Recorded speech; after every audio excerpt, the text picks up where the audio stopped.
that local match. It's general fund in the other counties to provide that support. But there's a lot of things MPOs are not able to do legally by Florida statutes or by federal statutes. They don't always agree, but there are some constraints. So having local funds and flexibility is really important. We will look to other MPOs around the state and the country for how they provide local funds. A review of the interlocal agreements is part of this, and then the policies and procedures, not only of you potentially as governing board members, but also of staff and how we operate and function. The scope will identify organizational alternatives.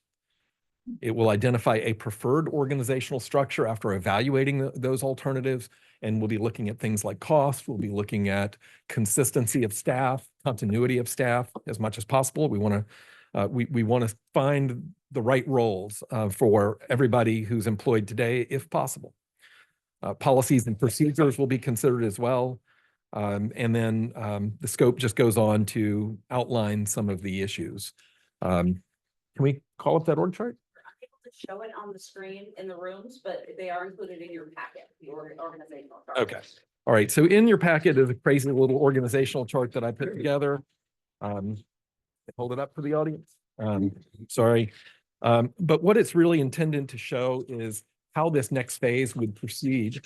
And we anticipate that this management and legal consulting work will get us to a yes or a no definitive answer, ideally by spring of 2026. So if we have final approval of the scope in December, at your next TMA Leadership Group meeting. So we have some time to think about it and refine it as necessary. Hillsborough TPO would do the procurement right after that, and we would have a consultant on board ideally by February, March timeframe in 2025. This is probably a year-long effort. It might take longer.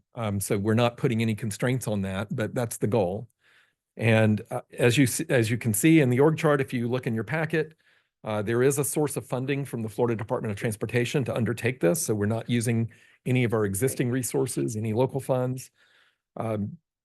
The MPO project management team and the TMA Leadership Group will function as the reviewers of deliverables, interim work products.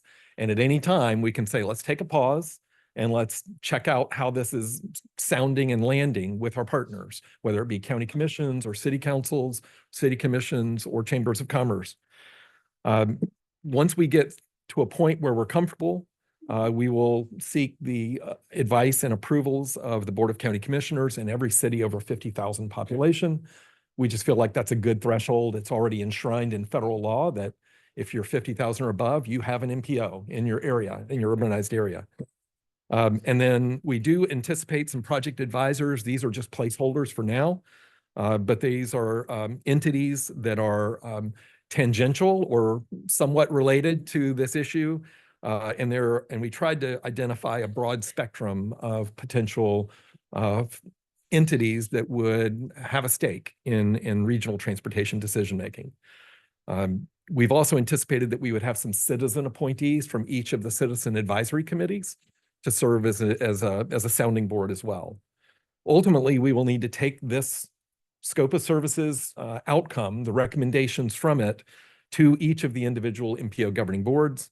And then if the MPO governing boards support it, if the larger local governments, 50,000 and above, support it, and if the avenues from the smaller cities, such as Suncoast League of Cities, such as the Barrier Islands Government Council, any other similar type of organization, if they tend to support this, then we would transmit the recommendations for review to the state and federal government. Ultimately, they're going to need to certify any new MPO. Yeah. And we'll get their feedback. The final step in all this would be to then get to a yes or no answer in the spring, ideally. And then we still have another step. And I just want to telegraph that, because to have a regional MPO, it doesn't just end here. We have to then create a new long-range plan. We have to create a new public involvement plan, a congestion management process.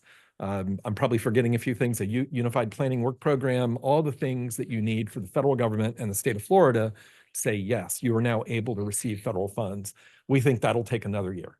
And that'll be money that the MPOs anticipate committing.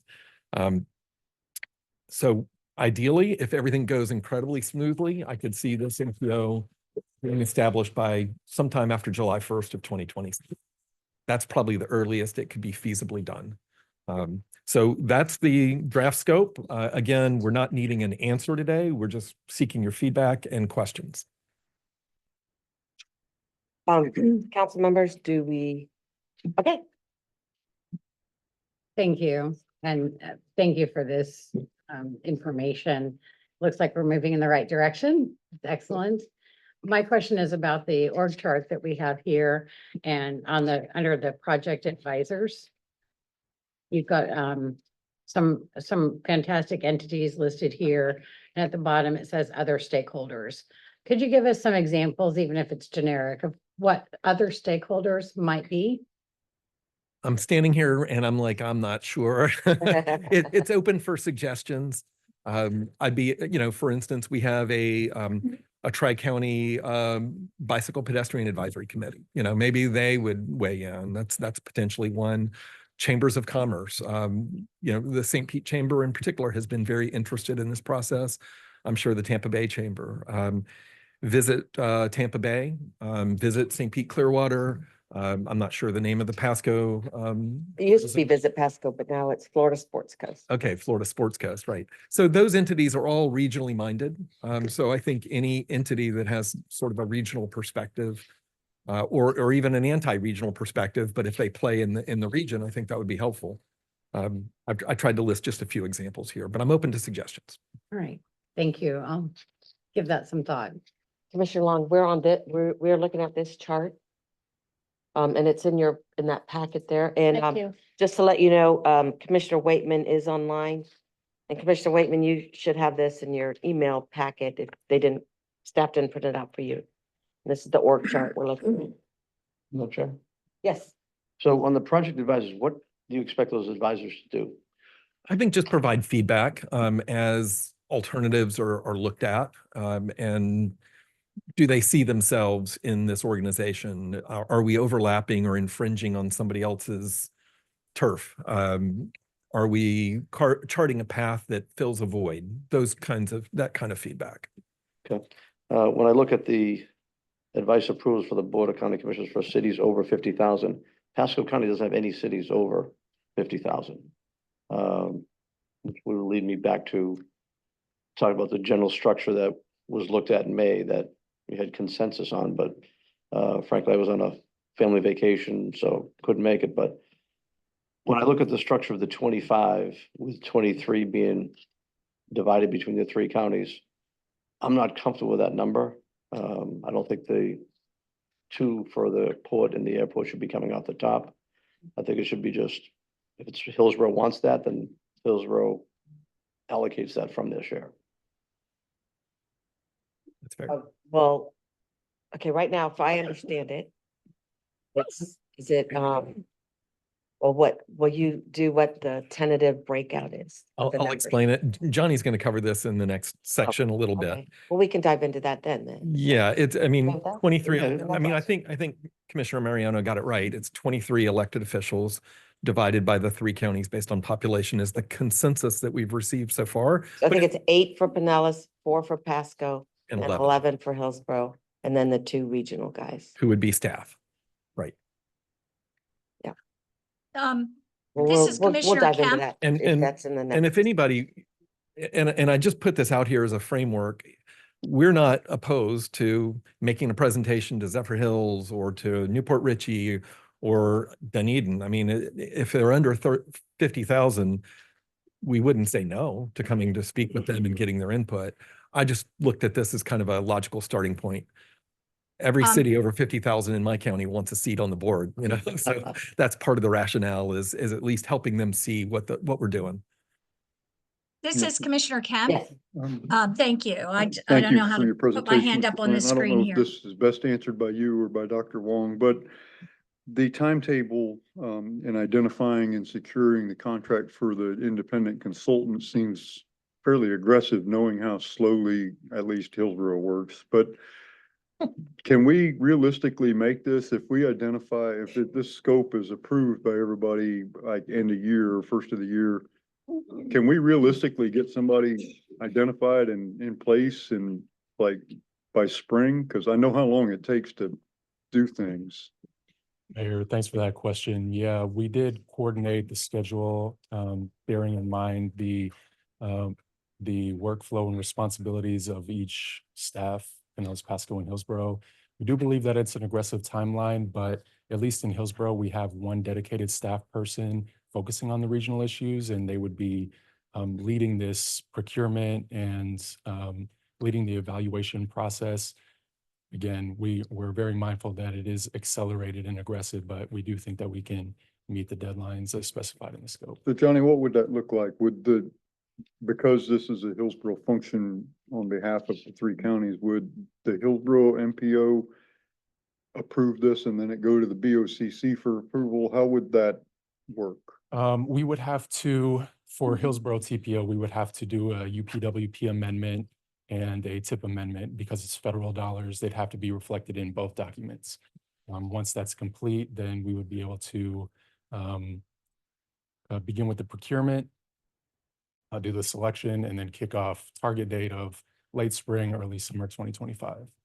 Could we do the TIP amendments now in anticipation of this? And then if things don't work out, we can just do another TIP amendment, move it back where we're. Yeah, that would certainly be an option. I think we had discussed with District 7 staff that the right time to do the TIP and UPWP amendment would be after our LRTP is adopted, so tentatively November. Yeah, okay. Thank you, Madam Chair. Yes, Commissioner Ariano. Yeah, I'm a little concerned with the independent consultant. If we have to have it, I'll let you restate that if that's the case, but I think our staffs are great. The three MPOs, I think are working well together. It's great to have everybody here in the region together. And I don't know if I need an independent person coming in to have another body that we got to deal with, when I trust that if we had a Pinellas project or Hillsborough project, that you guys would be able to focus and want to lead the way on everything going through. So I don't know if I want to bring an outside source in. I'd rather just work internally to, if it doesn't hurt us, to keep working with it, because I think our people are going to focus on a lot better than some independent consultant. That's going to be another bureaucracy to go deal with. I appreciate that confidence, Commissioner. However, we're going to be dealing with some issues like staffing and structure and roles and responsibilities of staff. I don't feel real comfortable myself doing that. I don't know that my counterparts feel real comfortable doing that themselves. right. And I don't have the human resources training and background. So I would like to have some expertise. And again, I'm speaking on behalf of my colleagues here. I'm making that confidence right away then. Well, Commissioner, I think it's good to have this independent person, and hopefully the person that comes in has experience doing this. And I think that would be an added benefit for all of I want to us. say something too, because many of you have some history with this organization. We are not looking for a facilitator like we had 6, 7, 8 years ago, just to kind of make sure you're all heard. We're looking for somebody with some real expertise and some legal guardrails that we can stay within. And the challenge that frankly every MPO in the country has, especially here in Florida, is that there are federal laws and there are a lot of state laws, and they don't always jive. They usually do, but there are some differences.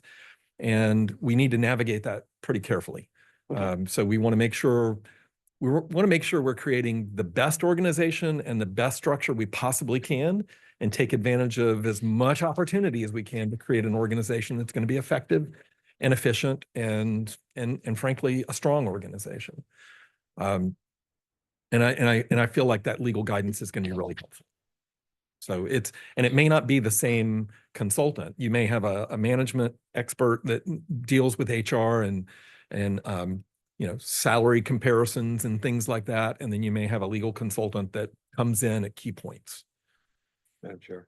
Yes, So yeah, this just very confusing. And I know there's a lot smarter people than me that can follow this. So we're going to hire an independent consultant. That's the idea, to help us get this process going.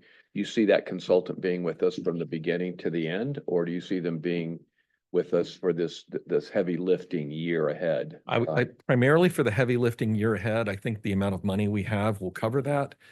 If there is a need to continue on, I think we could write something into the contract and agreement that it could be extended to support follow-on activities.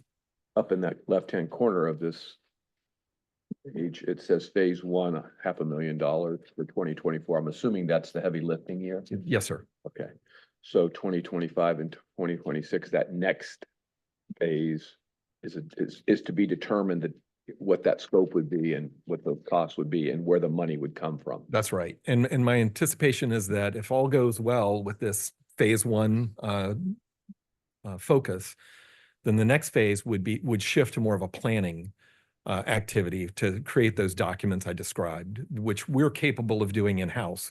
We would probably have a planning consultant assist us, but that's the work we do day in and day out.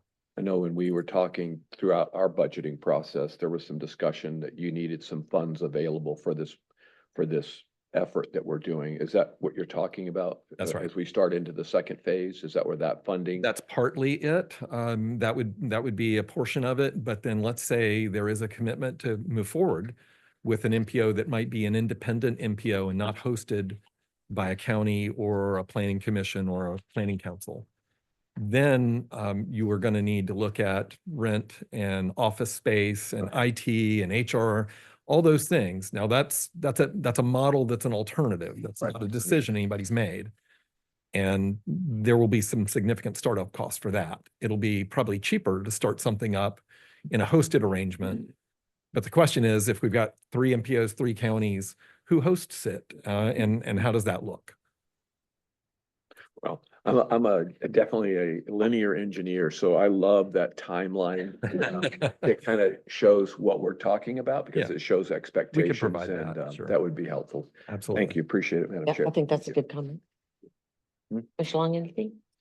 No, I agree with David. I want you to know, Commissioner Um, Kemp is online listening. There's a technical issue that she can't speak. That may be the same for Commissioner Waitman. If you'd like, if she wants to text you and have a comment, or same with Waitman until they get that worked out. I think a chat would be more appropriate. I don't feel comfortable with the text. Okay. Oh, Yeah. I want everyone to be able to be heard. They should be able to put something in the chat. That's Yeah, right. that's and what then I'm staff saying. can- I'm not. Oh, can read that. I don't have access to that, so, okay. Could I just speak on your So phone again, this is not somehow? an action item today. It's just feedback and guidance. The timeline is something we work on. Okay. The one thing I don't see. Well, in could you put the here, phone to the and, mic? I mean, just I would really overall, but, like to be heard. the city of Tampa just won a Thank you. very competitive RIA grant that could lead to $1 billion worth of transportation work. And that would be, the city focusing, we're going to be partnering with Tampa Bay Partnership on that. But to me, you'd have to be working in the same direction, because that is separate. Yes. Yes, and I'm aware of that. And the city of Tampa and the Tampa Bay Partnership has reached out to us at the MPO level to be part of that selection process. So I think the intent is to integrate us into that, and we will integrate that effort into this to the extent feasible. Okay. I kind of tend to agree with you. I don't know that this is just a lot of money to spend on this, and this is simply an exercise. So I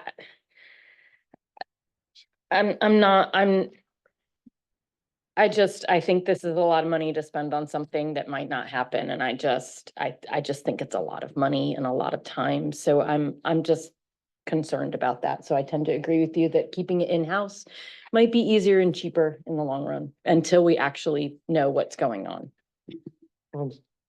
Mayor. Thank you, Madam Chair. I think this group, wisely, I believe, chose to begin this discussion with kind of the high altitude discussions about apportionment and kind of what the skeleton of this would look like.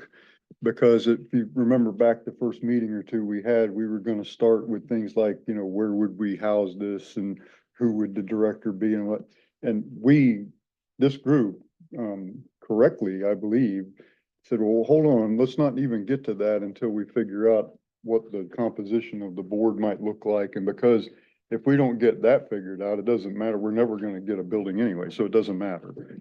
And so I think we started at the right place.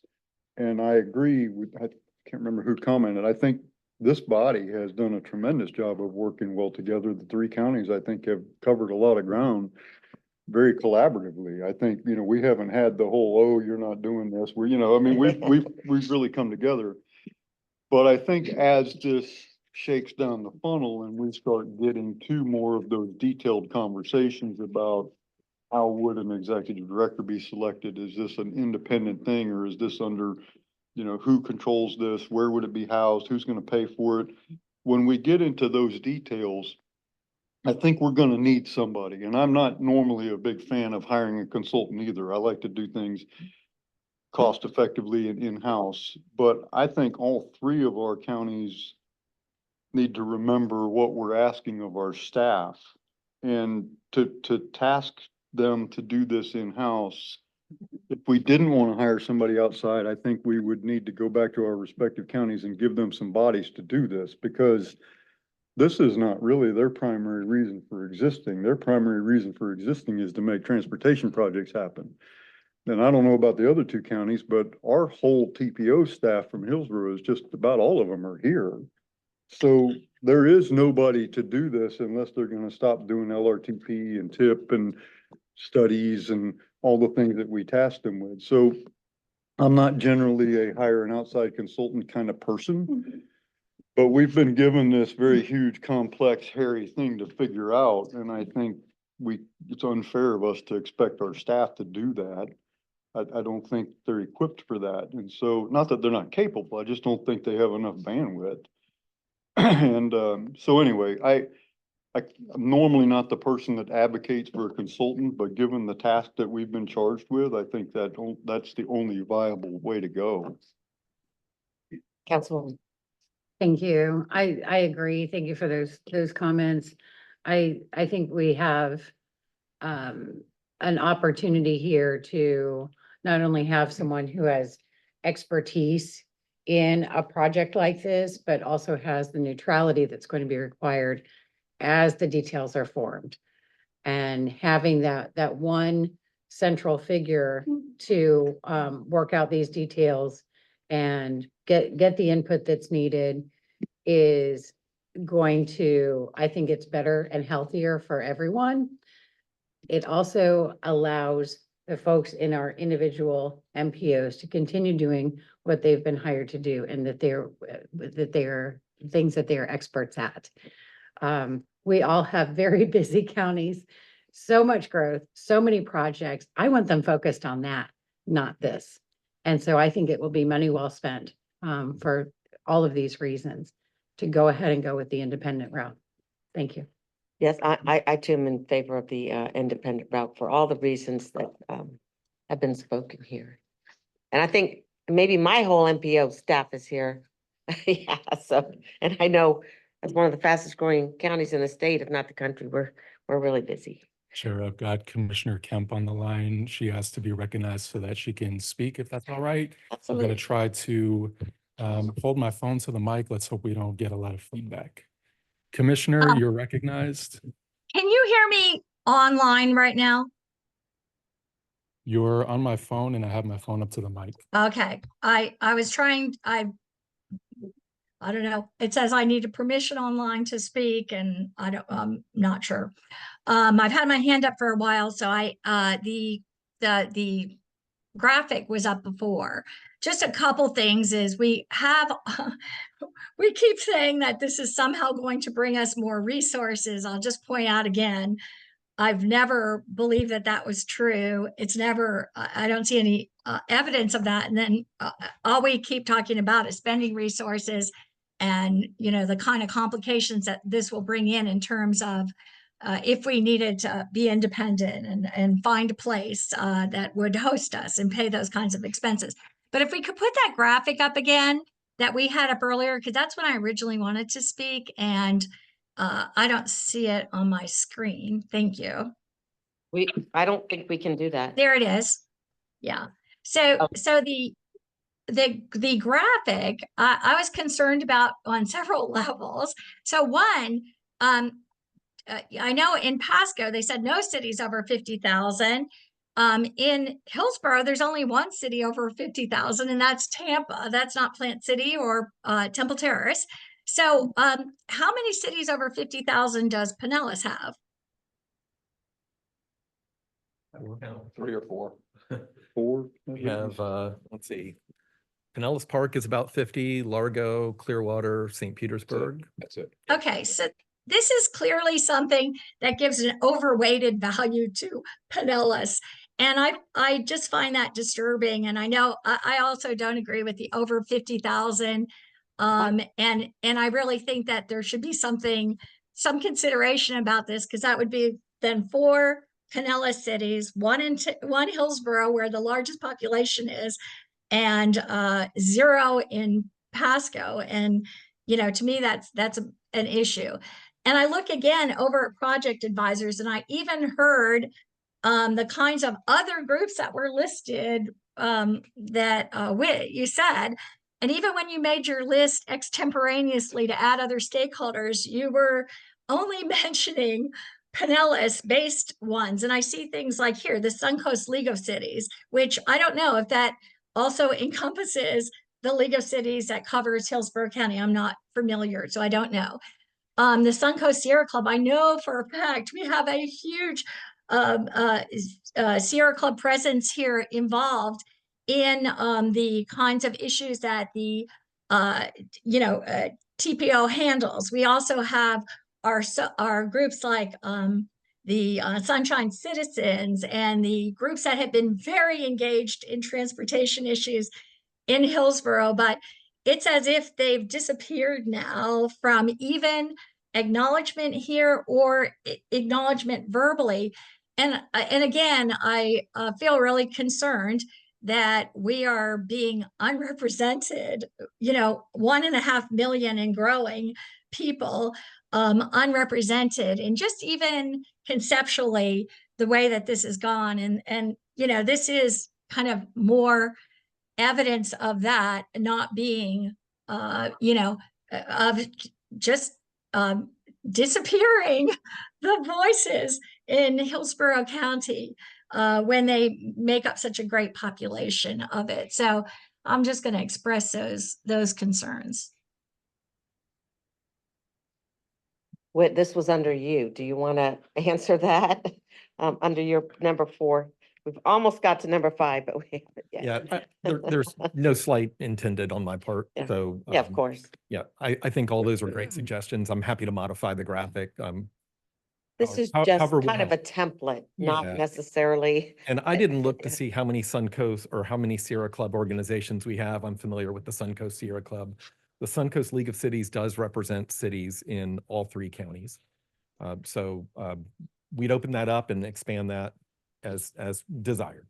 Those aren't voters, right? Those are groups that, like what we call in Pasco County stakeholders. When we're changing an ordinance, we run it through different groups of stakeholders and kind of refine things. Absolutely. That's what I thought. Okay. So all 3 MPOs, all 3 commissions, all have public comment at every single item. All these things are going to go in front of everybody in each individual area. Trying to separate these 2 boxes on the outside, you're just complicating the matter and mucking up what we're trying to do. We're talking about big projects, not little projects, big projects we're trying to get federal help on. I don't think we need all this extra stuff on here. And frankly, if Pinellas doesn't feel comfortable with what they want to do with the project, but Hillsborough does, then their role should be stronger in those projects, same as Pasco. So I'm comfortable with giving more flexibility internally to the counties to say, if we're going to do a big project there, we want to have a bigger role in it, so be it. And just with the checks and balances, work with DOT. I mean, they do huge projects all the time. I think with their coordination, we can make it work better. But I think these 2 boxes in the end, they could go away and keep it simple. Yeah, that's fine. The staff also said this was a little bit confusing, so please don't show the graphic, and I showed the graphic. But I guess I want to point out that I said at the beginning that I do think a successful regional MPO will have to absolutely telescope. There are regional things that we're going to need to rally around to bring dollars to make happen, for sure. But there are also, we don't want to ignore and omit the important safety and accessibility and smaller scale projects that the MPOs are currently doing. And if the MPOs don't do those projects, I don't think we have the capacity in our local governments, maybe City of Tampa, maybe City of St. Petersburg, but not in the other local governments to do them. And that worries me. So we don't want to take that part away. So just to be clear. Sure. Yes. That's exactly what the RIA grant is supposed to do. That's the whole point, bringing federal money in and to be able to let the individual areas be the focus. So that is where the city is focused. You know, and I'm gonna just have to say that right now, I mean, our stakeholders, the Sunshine Citizens that Commissioner Kemp mentioned, and I mean, by and large, the TPO has just recently angered a large section of our local citizenry by voting to expand a highway through the city of Tampa. So again, this explains, I mean, we can't even get things that the city of Tampa wants through our TPO. This regional will make it even harder. So I tend to agree with you on that. And where we're sitting right now, it's not looking good. They've completely ignored the cities and the people who represent the cities. And which is why the RIA grant, in my mind, is a more equitable way of moving forward with this and partnering with the state. That would allow federal money to come in. And that's basically what the city of Tampa's had to do at this point is we've gotten a lot of grants through the federal government, which has been wonderful. But I would, so for me, that's the alternative that I'm looking at. Because right now, we are not even getting, as a city over 50,000, as a city of over 400,000, we're not getting equity with our current MPO. I wanted to address the comment that Commissioner Kemp made about not seeing about the money, the federal money. And I see Secretary Gwynn isn't here, but I know he's talked to us about the disadvantage we have in getting that big money by not having a one voice on big regional projects. Does anyone from DOT want to speak to that?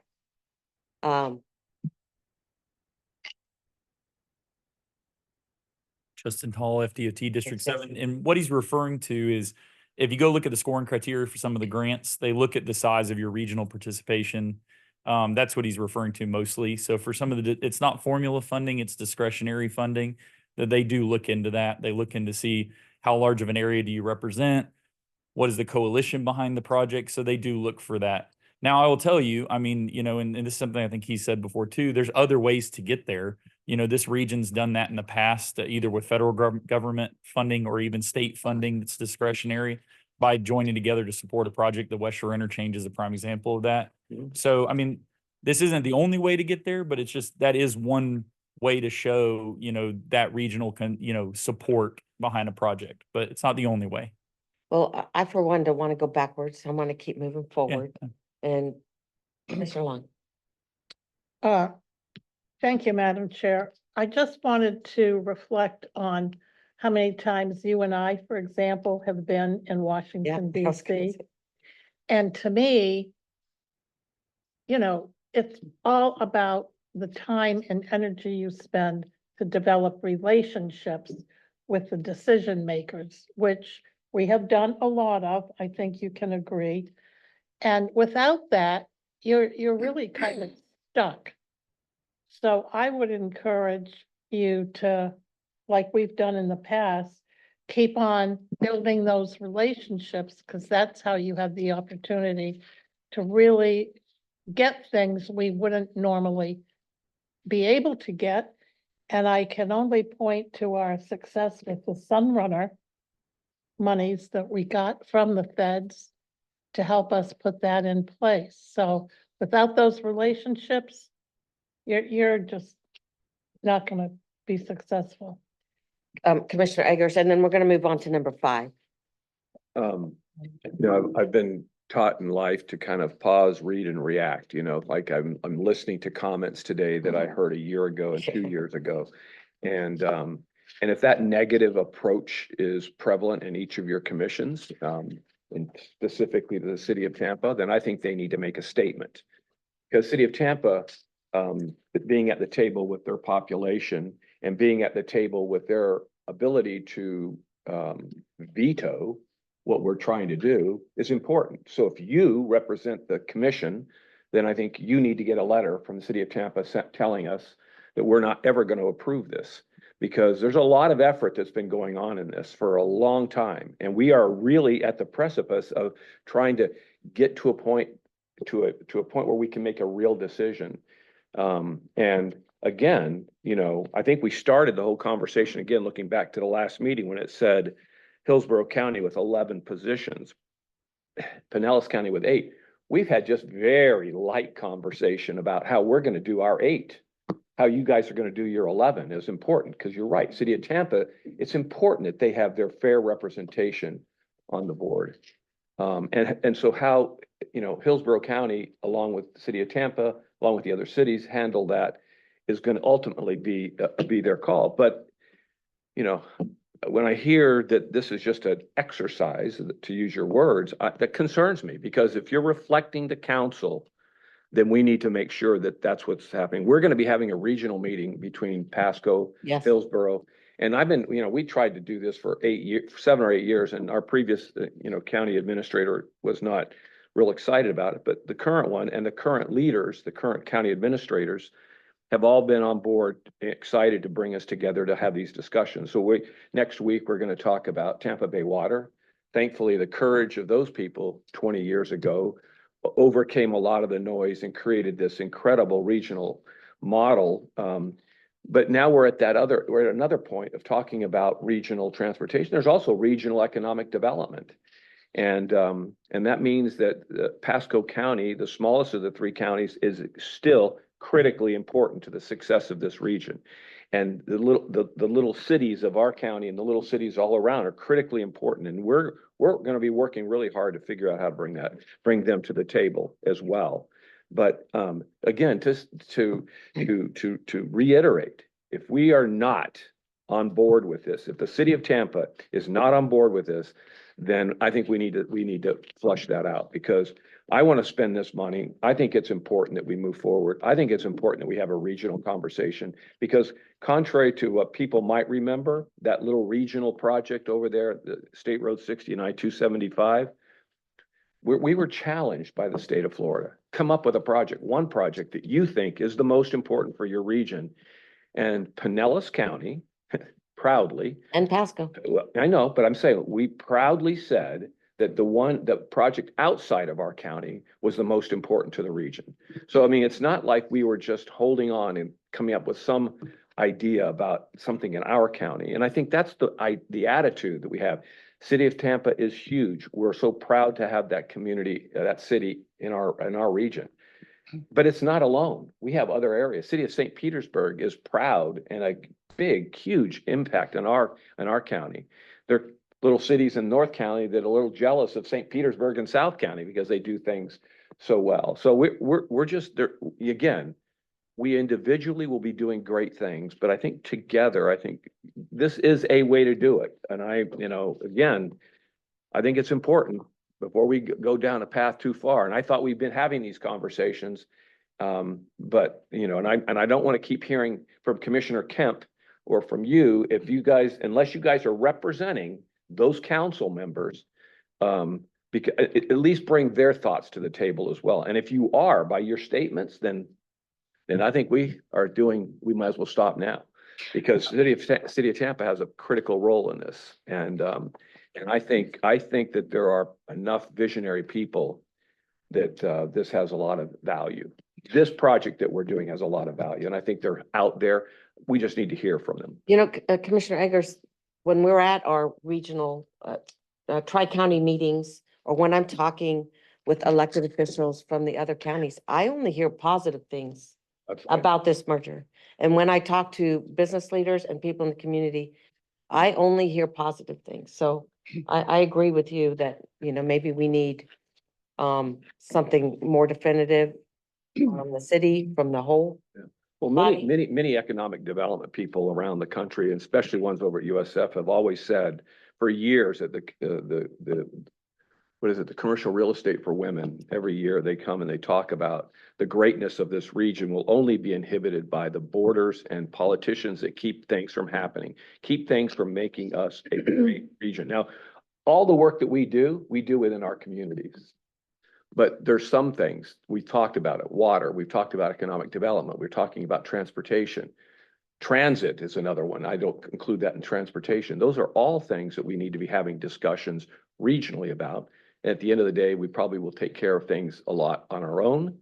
But if we're not having that collective conversation, I think we're missing the boat. Thank you, Madam Chair. Madam Chair, I know you want to move on, but this is important. Okay, and then, Councilwoman Hurtak I'll after be you. brief. I just want to say as I couldn't agree with Commissioner Eggers more. If the city of Tampa has decided that they will squash this based on the recent vote of the Hillsborough MPO to widen 275, if they are so offended by that vote that they want to squash this project and they've already decided that, then let's know it now before we spend $500,000 hiring a consultant, before we continue to tax our staff. And our response to the Florida legislature in response to the bill that forced us to do this is, we don't want to waste any of your money because Tampa's going to veto it, and they've said so. They voted already. They've said they're going to kill it. And so. They did vote? No, Oh, that's what I'm okay. saying. I would echo Commissioner Eggers and challenge them. If that's the position of the majority of the Tampa City Council, then tell us now, take a vote and say, we're not interested. We're just so disgusted with the Hillsborough TPO that we're not interested in this merger and we're going to veto it if it ever comes our way. Then tell us now before we waste taxpayer money on this, furthering this project. I'd like to know that now. If that's what we're being told. So basically, I'm just responding to, these are the minutes from the TMA discussion last week, I believe, that I I listened, actually, no, I wasn't able to be there. So this is literally from the minutes. It's talking about how the TPO board and decisions have disrespected the city of Tampa. Unless the city of Tampa is better represented, this merger may not go forward. I was not at that meeting. These are other Tampa City Council members saying that. So we actually have voted as a council to a resolution that says we don't support what the TPO just did in terms of the merger, and that was a 7-0 vote. So the issue for us is the city might work perfectly well with Pasco and Pinellas, but right now our county, because of our county commission, does not support what the city is looking for. So What is the city looking for? the As far as city's looking regional for- transportation? They're looking for Transit. transit. They're looking for You're not gonna be able to do that without us. And again, that's where the RIA grant comes in. So we've already found other ways to get this done. So basically what I'm saying is we have been fine with going forward and seeing how this goes. But I think spending $500,000 on something to go forward that you're all assuming, and this is the way it started. And we said we're willing to listen, but this seems to go a little bit further than that. So our discussion, the next discussion on 5 about small cities, that got very heated in our TPO because the county commission assumes that, Josh Wastel said that he should be able to represent the citizens of the city of Tampa, and the city of Tampa disagrees with that. So there was definitely a back and forth on that issue. So that's what I'm saying. It's not the other counties. It's the how the city will be represented. If it's up to Hillsborough County to make that decision, then that is what the city is concerned about. And I think that that's a valid thing to be concerned about. So again, I mean, I'm not saying to stop doing whatever. I'm just saying that what we're seeing in our county is not supportive of developing transit and the things that an urban core needs to move forward.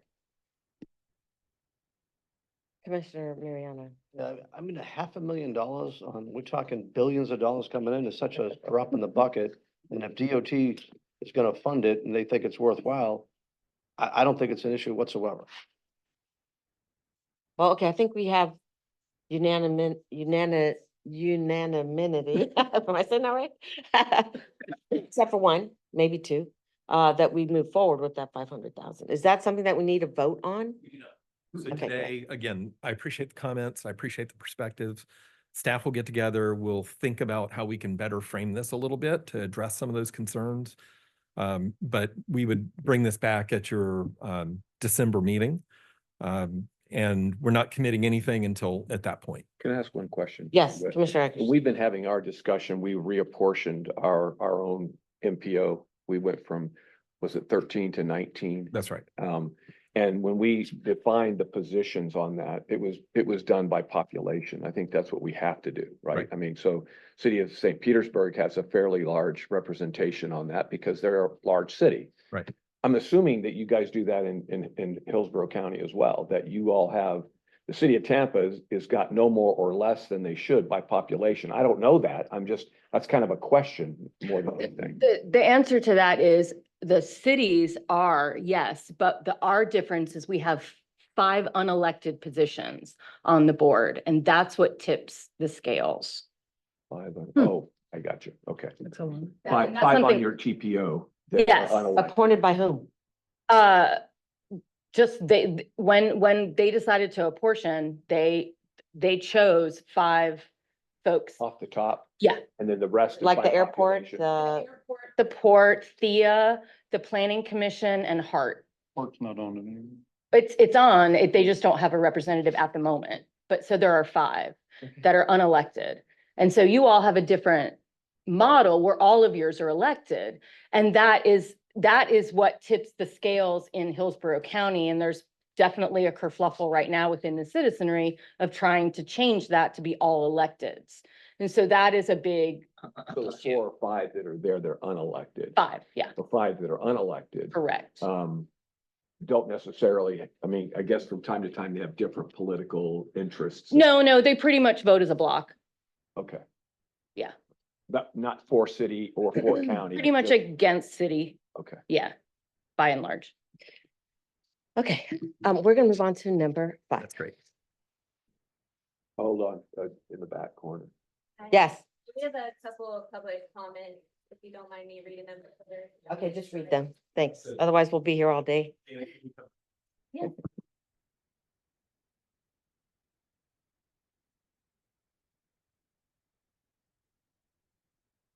Speed. Probably a good idea, Yeah, except a whoa. small voice.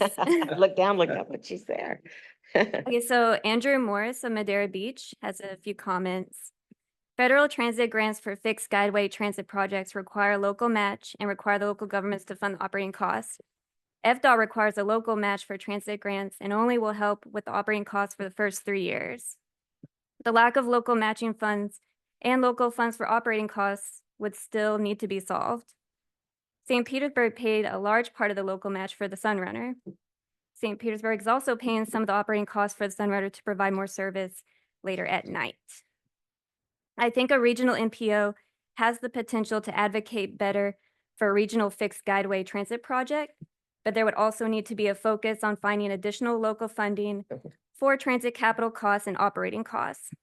Without additional local funding, no regional fixed guideway transit project would be built.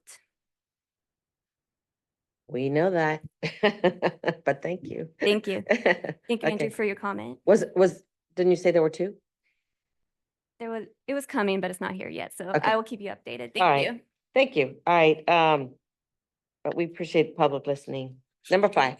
Oh, Really yeah. quick, Commissioner Waitman wanted to say that he was in agreement with going the independent route for the scope of work Oh. for the regional transportation merger.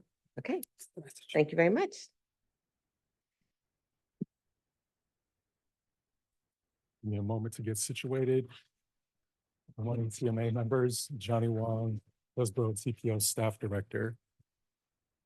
Recognizing that the folks in the room, for anyone that's online, I'm not sure if you understand the situation that we're facing. We have great TVs in this room, but we're unable to show the PowerPoint slides. So everyone in the audience is using their imagination right now. I try to be as descriptive as possible so that we can all follow along. If there's at any point in the presentation you need clarification, please don't hesitate to stop me and I'll provide that.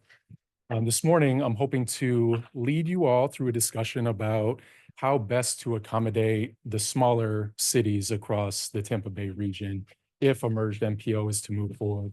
I want to say this right off the bat that smaller is just a convenient term. I'm not saying it with the intention of being diminutive. It's not small with respect to significance. It's small with respect to population, especially compared to some of the other more populous cities. So with that out of the way, want to say that our goals and expectations for today are just to have good, robust conversation. As with every conversation that the 3 staff directors have led, we're not anticipating that we're going to reach a consensus today. This is a very complex issue, and we're kind of tackling the merger concept bit by bit. We haven't yet come to a point where we can see the big picture. Trying to lead you through this process incrementally. So we're not going to resolve this today. Before I move any further, I'd like to recap where we've been. So I thought that the May TMA meeting was maybe the most productive that we've had so far. There was agreement, consensus across all 3 MPOs at that meeting. What we have decided, or what we have agreed to in principle, is that the merged board, if the merger moves forward, would have 25 voting members. 2 of those voting seats would be allocated to the regional entities of Port Tampa Bay and the International Airport. Transit operators and FDOT would hold non-voting advisory seats. That leaves 23 voting seats to apportion. And so our intention here today is to talk about what happens with those 23 seats. Madam Chair? Yes.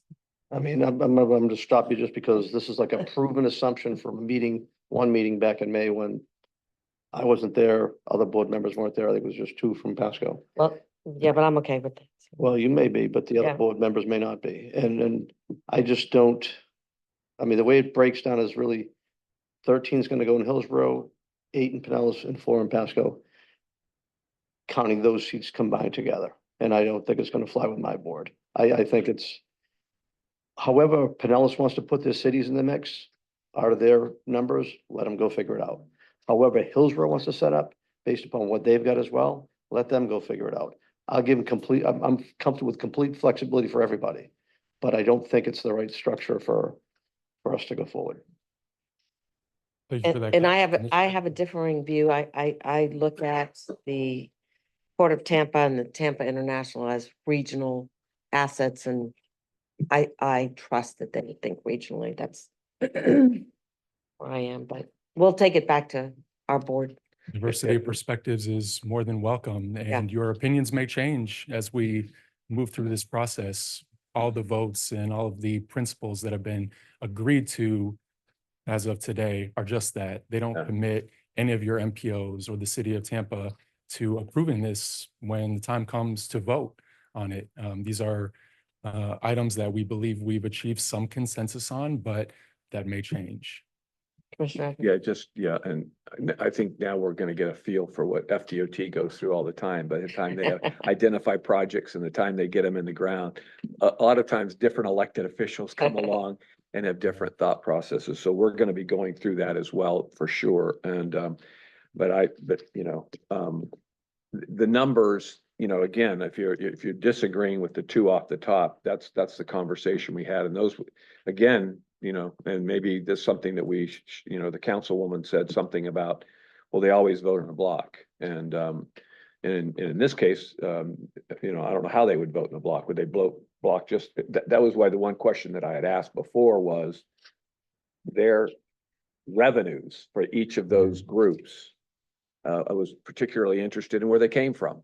So, and I'm still not sure that I know that. Maybe we sent something out and I've just forgotten what it looked like. But I mean, just for example, if, the Port of Tampa, and they don't, the Tampa International Airport got 50% of their money from Hillsborough County or from the city of Tampa, it would be a problem for them being an independent, but if they're not, and they're completely void of that, then I think that's something that we need to know as well. So, I mean, I think we had some of that discussion. And so that's what made me more comfortable with that. Truly a valid concern. We did a little bit of research and reported back. Tampa International Airport doesn't receive any contributions from Hillsborough County, user revenue. Port Tampa Bay, I'm sorry, they have ad valorem authority. So they raise taxes on the folks that live in Hillsborough County, and they get a nominal contribution for a radio project. But I'm kind of getting away from the presentation. understand. I can continue to field questions if you'd like. Just a quick thing, as much as the financial may matter, aren't there board members from Hillsborough County on both those? Yes, there are And maybe two that's what county changes it. commissioners on Port Tampa Bay, I believe. And I believe, I'll have to go back and double check myself, that there are two on the board of the Hillsborough County Aviation Authority. So my point being, it's not a financial thing that I'm worried about so much. It's the political control from that. Again, understanding what those board consistencies are, how big they are, and how much two people have an influence on a board makes a difference as well. But we- And I And don't, if we're gonna look at them as regional, maybe we should look at that, who sits on that board. We did, Maybe. we did. We're going back and covering ground we already covered. I wasn't here in May either. Hey, you guys, when we first brought this to you, this body, Commissioner Eggers, I think it was you that said, hey, we're concerned about you guys stacking the deck by putting elected officials who serve on the port board or serve on the airport board. I remember this conversation because I said, truly, we never thought of that. That's clearly not our intent. And I'll tell you what we'll do. I'll go back to the Hillsborough TPO and get a pledge that we are not going to do that, that it's going to be the staff, the CEO or the CEO's designee. Yeah. We're not trying to make an end around. No, I remember that. And I went back to the Hillsborough TPO and said, this is their concern. Truthfully, we never even thought about that, but it was a good catch on your part because who knows what they might have done in the future. And so the Hillsborough TPO said, no, go ahead and give them the pledge that we're not going to do that. So we have pledged the Hillsborough TPO, and we're willing to put it in writing. I think we already have, but we're willing to put it in the final documents, whatever they are, that that's not our intent. But we had the whole conversation about these being regional assets. We had that and we voted unanimously in this, not this room, we haven't been in here, but we voted as a body unanimously that they would come off the top. There are as many people that fly out of TIA from Pinellas County as there are from Hillsborough County. Oh. It's not Hillsborough County's airport. But anyway, I don't want to, I No, hope we don't go back. no, Same. and only because of one person wasn't there and they're bringing it up is why I'm talking about it. But we Yeah. did address this. But we're not gonna stack it. We're willing to put that in writing, that the port and the airport are not gonna be county commissioners or whoever that. I mean, if our goal is to have a regional project, it's to help move the region to the assets. So I feel confident that the port and the airport, they're gonna want the citizens from the surrounding counties to be able to get to their assets efficiently, and that's the goal, right? Madam Chair? Yeah. So I wasn't worried about stacking the deck with commissioners that wasn't even concerned. I'm just saying that they have people on that board. When they go to it, they're gonna be reflected to it. There's gonna be an influence there. It may not be direct, but there's definitely gonna be indirect. So there's nothing I thought you'd stack the deck. I just thought, again, a broad-based population. I've always said from the get-go, I didn't like it coming from up the top anyway. So much as I didn't make a meeting, it was a family vacation, so be it. But one meeting not being there, I want the voice heard. And I think there may be an issue with Pasco County with the apportionment just the way it is. We'll have to have a conversation about it. You may be getting to it on the next chart, but I have a question on as populations shift, how often do we reapportion or how often do we track population? Good question. Well, we're forced to reapportion or to visit reapportionment every 10 years following the results of the decennial census. Because we would be capped at 25, that presents an upper limit. And if there are population shifts, rather than granting new seats on the board, with the caveat that unless the law changes, we wouldn't be able to add new seats to the board. It would be shifting around the apportionment of the existing 25. So every 10 years, there can be a look at the makeup of the board and see how we're doing. Right, exactly. And we all just went through that process, and our apportionment plans, I believe, were all approved. In Pinellas, they, with the population increase, I believe that they added 3 seats. Hillsborough did not. Six seats. Hillsborough added none, and Pasco none either. I sense that we're all ready to get to the conversation. So let me Yeah. be real brief and then get out of the way. I'm gonna cover some statutes that we need to keep in mind. Thus far, staff have only presented options that we believe would meet the statutory requirements for apportioning an MPO board. First, the MPO board has to be determined on an equitable geographic population ratio basis. So roughly based on the population of all the local governments. No less than 9 BOCC members in total. That could be any combination of 9 from Pinellas, Pasco, and Hillsborough. We believe it would be somewhat easy to meet that requirement. And then the units of general purpose local government in central cities representing at least 75% of the urbanized area population must be voting members on the MPO board.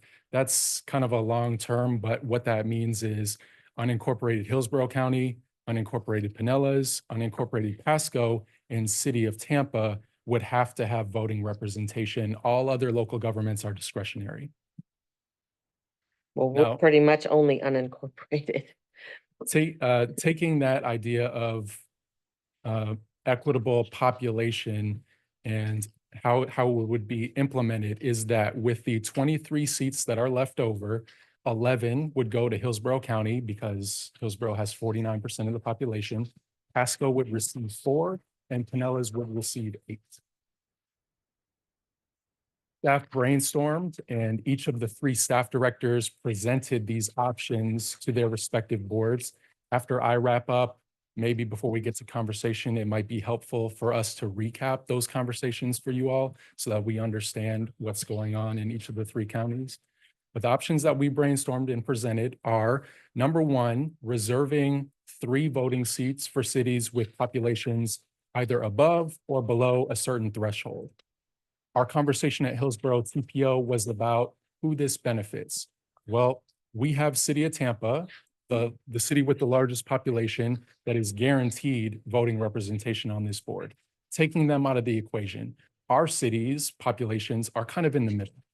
We're not as big as St. Pete, Clearwater, Pinellas Park, and others, and we're not as small as San Antonio, St. Leo, Zephyr Hills. So creating that threshold may work to benefit Pasco and Pinellas a little bit more so than Hillsborough. That was a consideration.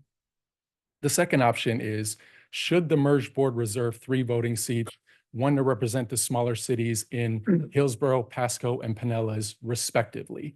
So this could look like 3 voting seats on the board, 1 going to Hillsborough, Pinellas, and Pasco, and then each county figures out how to fill that 1 voting seat. That could be a rotating seat.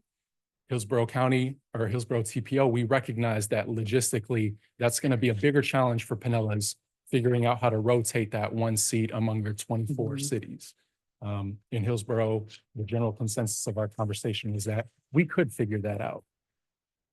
The third option is that the smaller cities across the region could all be invited to form an advisory committee, and then that committee would be provided a voting seat on the MPO board. Question. Yes. You know, each county is very different. I don't think we have a city that's big enough to sit on this MPO merger, but I would want our cities to have a say. So within our county, I would, you know, advocate for our cities to be able to come together and have a voice that recommends to us. I just think each county should be able to decide that for themselves, what kind of format they want, because each county is so different. What do you guys think of that idea? That was the unanimous position that the Hillsborough TPO took on it. And so in this, I'm not speaking for me, I'm speaking for the Hillsborough TPO. They unanimously supported the idea that Hillsborough wanted to retain autonomy in figuring out how that would work and to allow Pasco and Pinellas to do the same. That we didn't feel like, particularly with Pinellas with so many cities, we didn't feel like we should be the ones dictating to Pinellas how they would figure that out. And so the Hillsborough TPO's position unanimously was to let each county figure that out on their own. And Pinellas? Well, and I know Wits is, we've had some brief discussion about it, and clearly we're recognizing city of St. Petersburg, unincorporated Pinellas, which they're close to the same size. Pinellas County is a little, unincorporated Pinellas is a little bigger, somewhere around 275 to 300. And city of St. Petersburg's 240, 250. Oh, they're 275. Okay, so they're almost the same size. And then the rest of the, was it 400, 350,000 or so are made up of all the other cities. And so we talked about taking, Oh, you got a list here.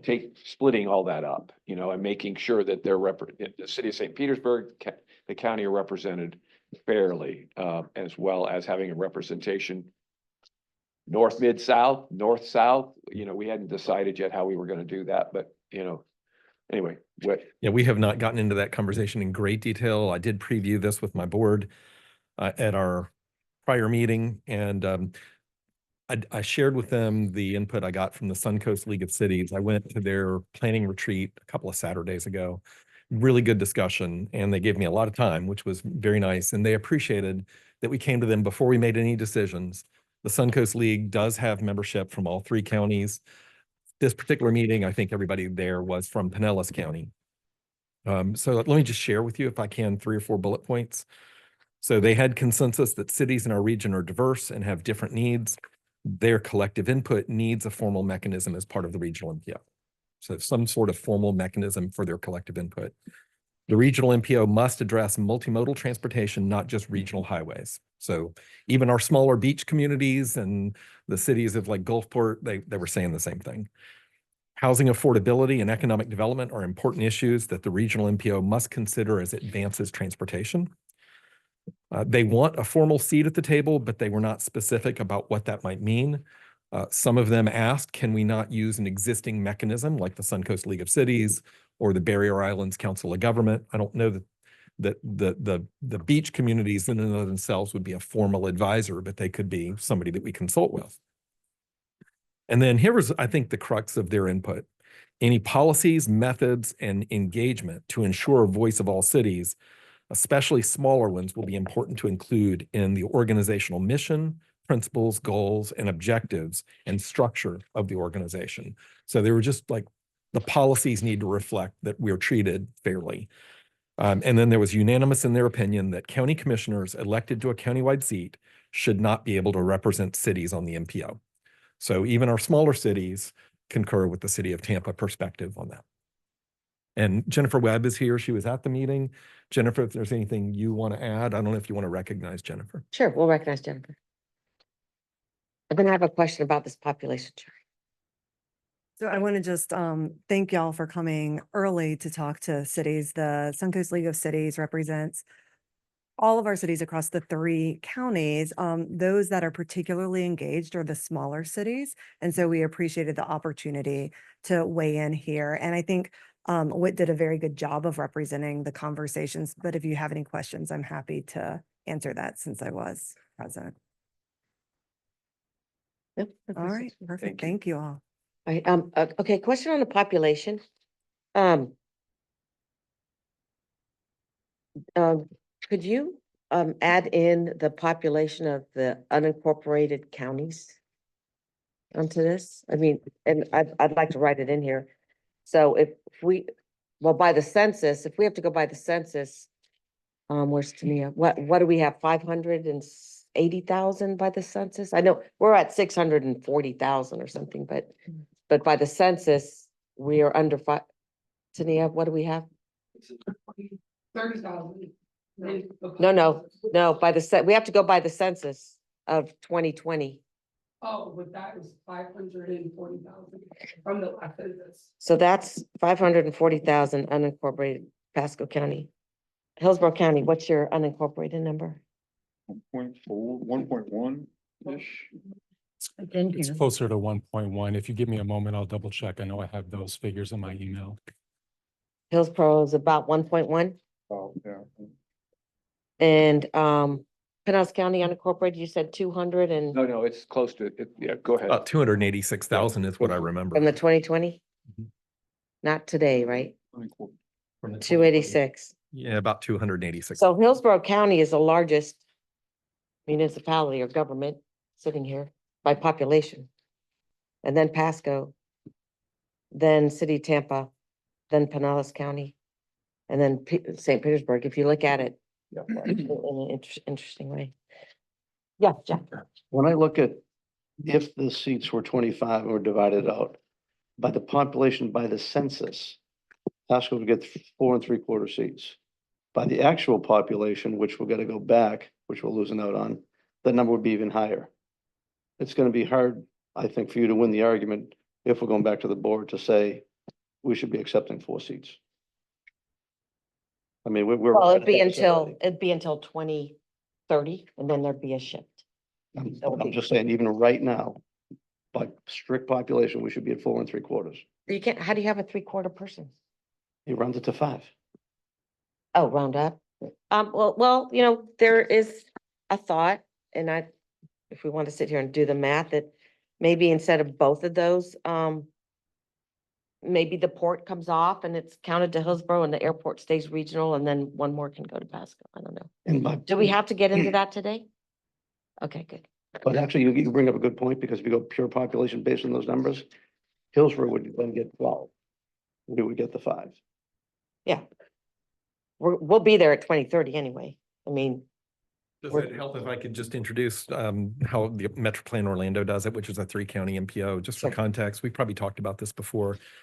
I don't remember the size of their voting board, but for the cities that are not on the voting board, and I'm thinking of cities like smaller cities like Winter Garden, which may be 25, 30,000. Oviedo is 44,000.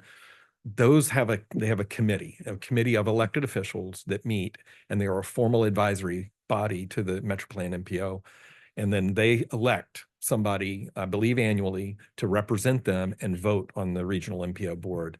I'm not saying that that's something we have to follow, but it is something that works well for them. And they have 3 counties, and Osceola County is a lot like Pasco County. There's really only 2 cities in Osceola County. Most of it's unincorporated. In Seminole County, there's a lot of cities, but they're all small relative to the county's population. Orange County is a little bit more of a mixed bag. It's a bigger county with more population overall, but it also has the city of Orlando and 2 60,000 population cities.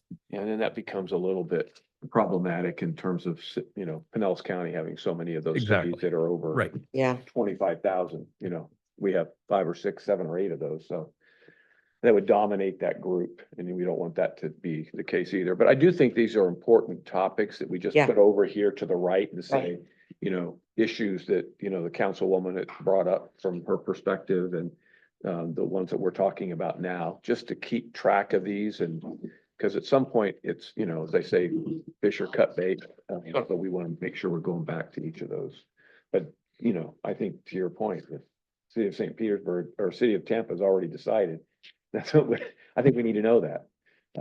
Hopefully. However- Hopefully we'll have a good conversation next Friday among the county folks that are there. Hopefully there'll be some city folks in the room as well, and have this discussion and remind everybody about the importance of our cities in our respective counties. Just not that they need to be reminded, but sometimes we do. Commissioner Eggers, remember though, that if City of Tampa does not want to participate, Pinellas and Pasco can merge. Right? We can have a regional MPO between the 2 of us. Well, Sorry, Hillsborough. But, but I think But I from what I've heard that, we very much want to speak in a regional voice, the 2 counties. I know we do, but Yeah, again. and I think we do too. Councilwoman Hurtag. To talk about the small cities versus your medium-sized cities, could you do 2 different groups? Just a small cities that focuses on, I'm thinking of Pinellas giving 2 seats, one to really small cities and one to your medium-sized, so that you're not overwhelmed, so they don't overwhelm them. It's just. That's a good idea. We're gonna talk about, we were just doing it geographically, one North County, one South County, but that may even be a better way to do it. So we have the small cities we have a lot of small cities under 10,000. Yeah. And then we have a few that are between 10. And so there might be that discussion too. So thank you for that thought.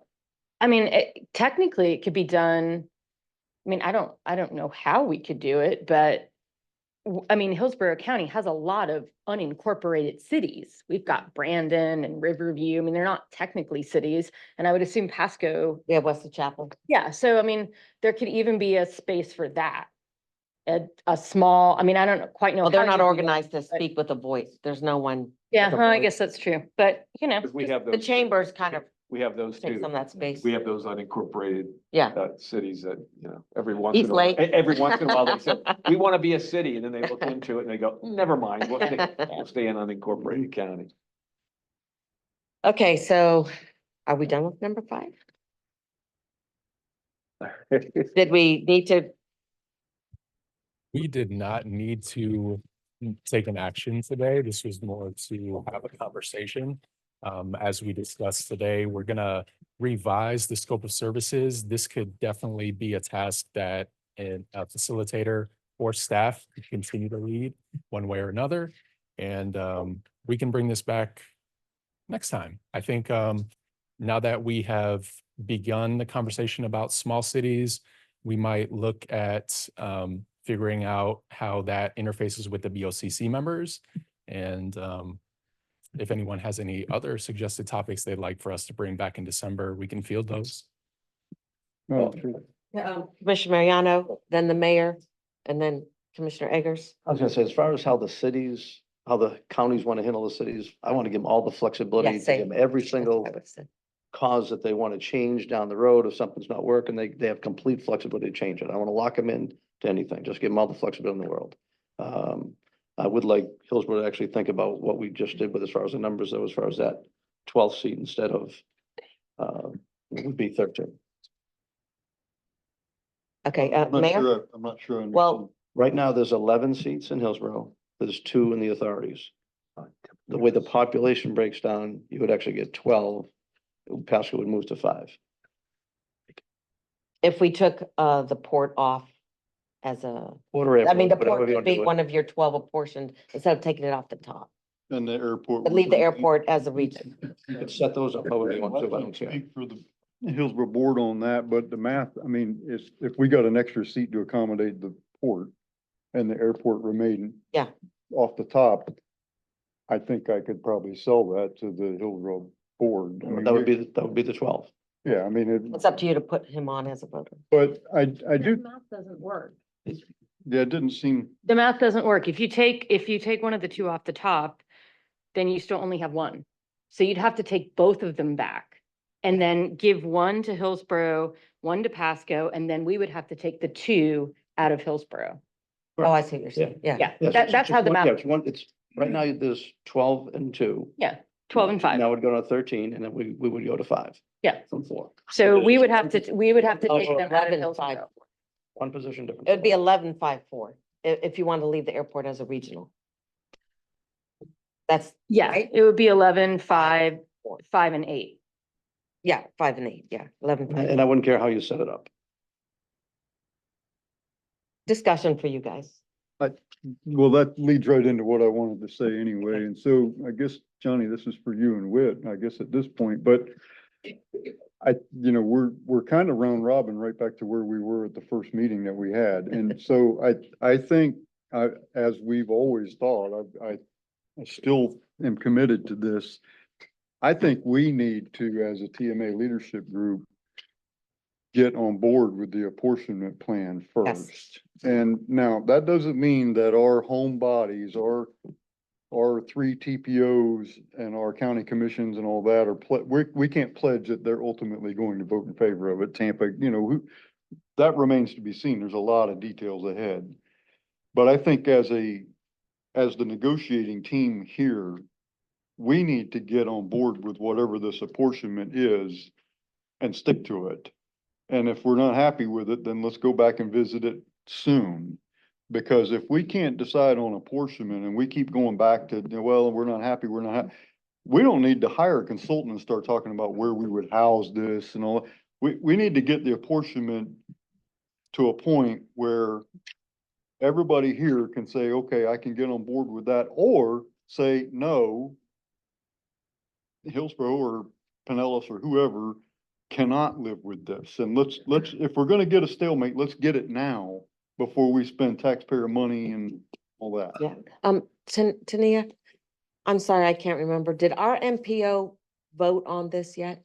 No, we're doing So we will do that at our next meeting.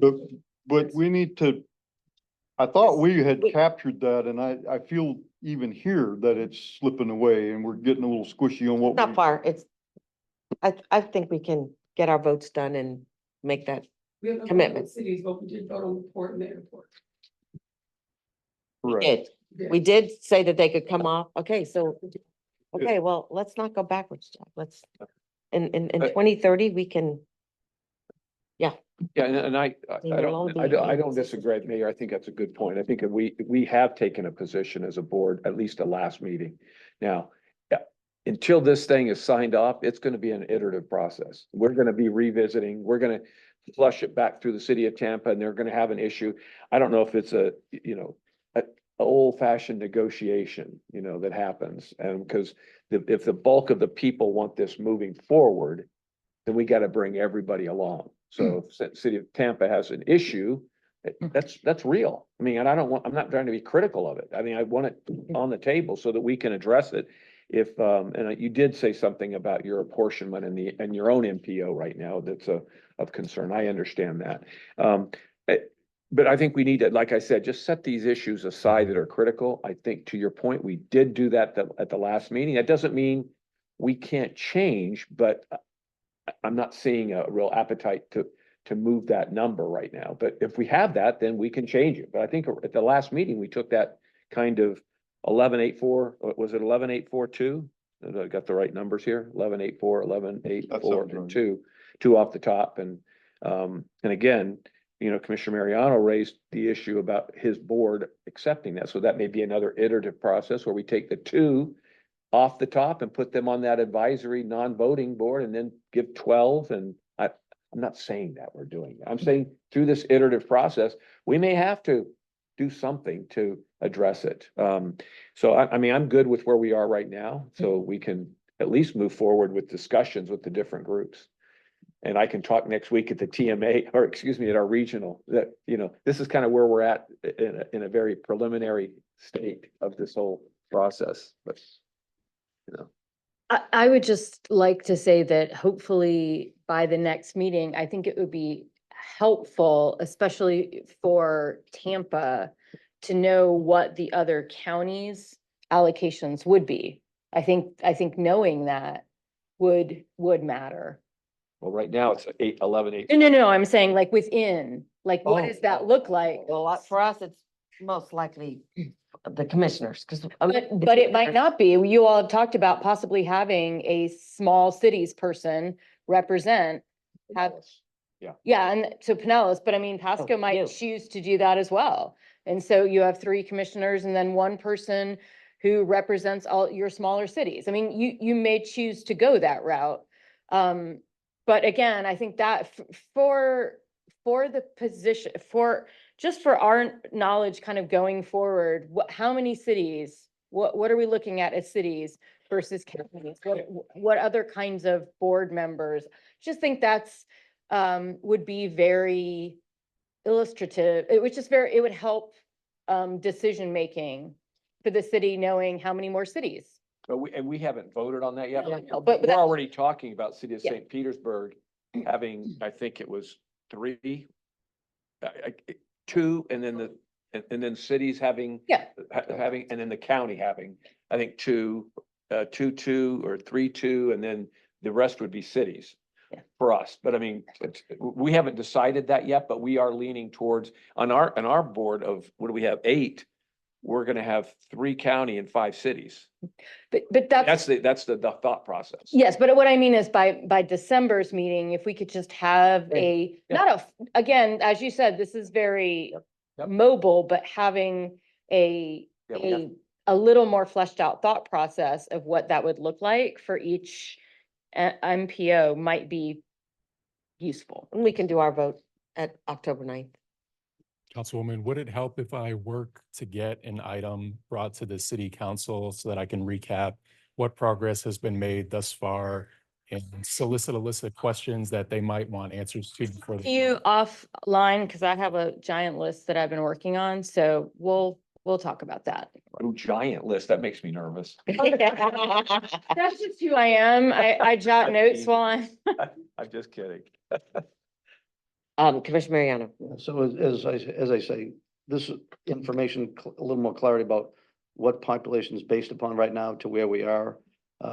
Commissioner Waitman is not happy with the floor from what he just said. It'll be tough to go with that, and representing my people, I want to see us proportionally represented, especially as fast as we're growing. By the next 3 terms, we're going to pick up an extra seat anyway. I'd rather just get started for the base of population, what we know.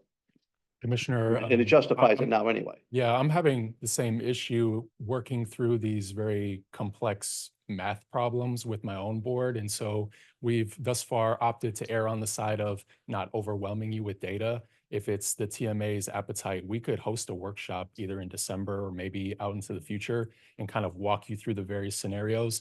With so many local governments, the math gets very complicated very quickly. But if the board needs that info to inform their decisions, we'd be happy to provide it.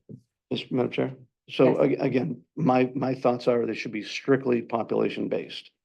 I mean, in full respect to the airport and the port, they have phenomenal assets in the community. No disrespect to them whatsoever. But in a portion of the way we get a population, I mean, we don't get any credit for land mass that's out there that transports a lot of folks either. But I think populations, if we're going to go that way, let's go on what's there without the off the top number that's there. And I think it breaks off 1 and 1 for us.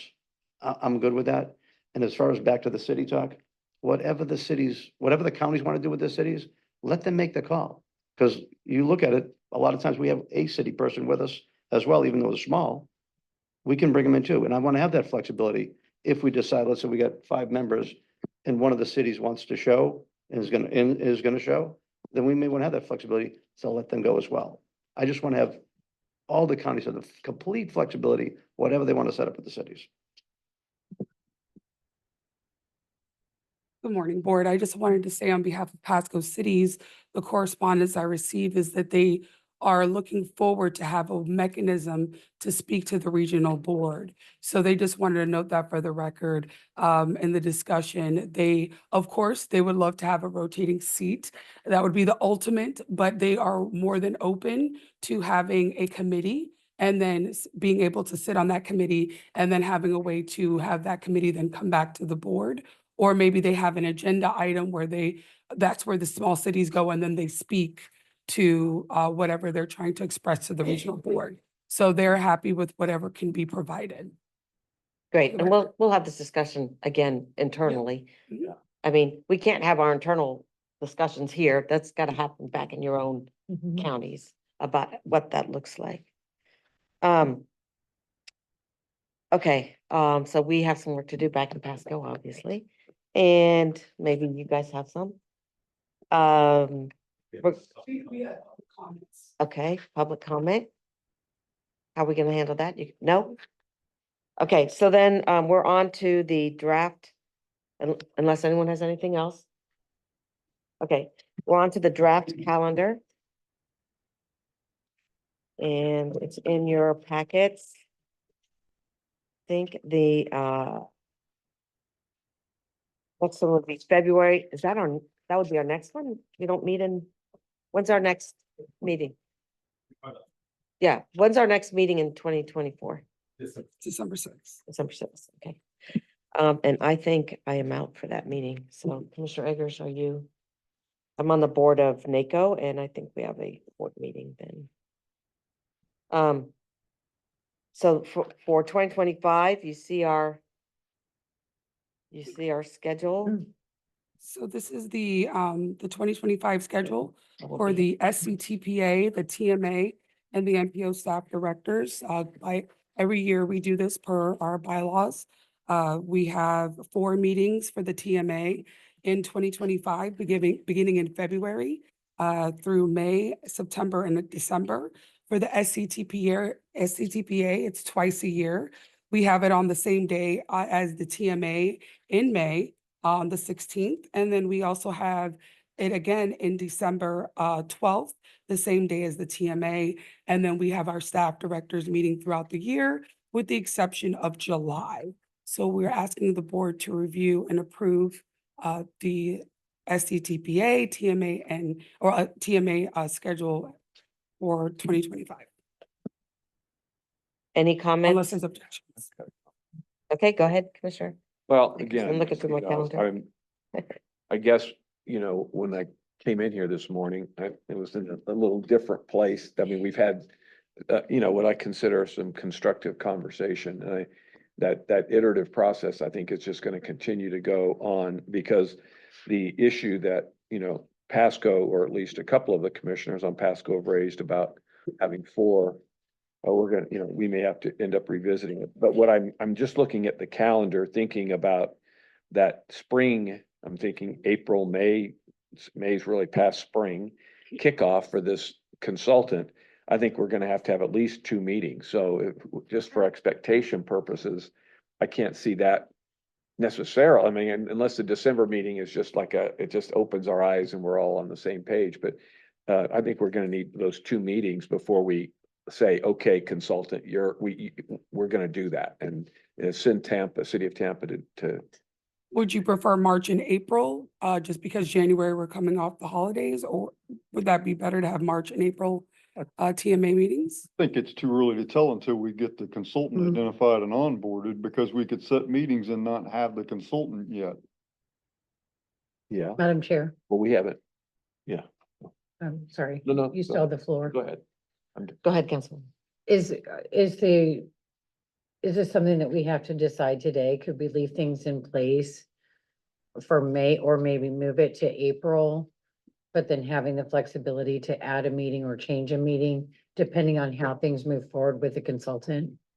I believe we can add a meeting per our bylaws. Yeah, we can add a meeting in with no problem. We can add a special meeting. So I think it would be a good idea to move the May meetings to April I would agree. as a placeholder for the spring, and then, Yeah.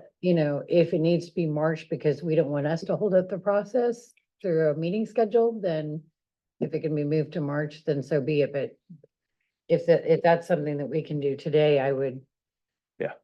April 4th? Prefer to do it. I think we have too much time between. Yeah. We can move it to, certainly move it to April.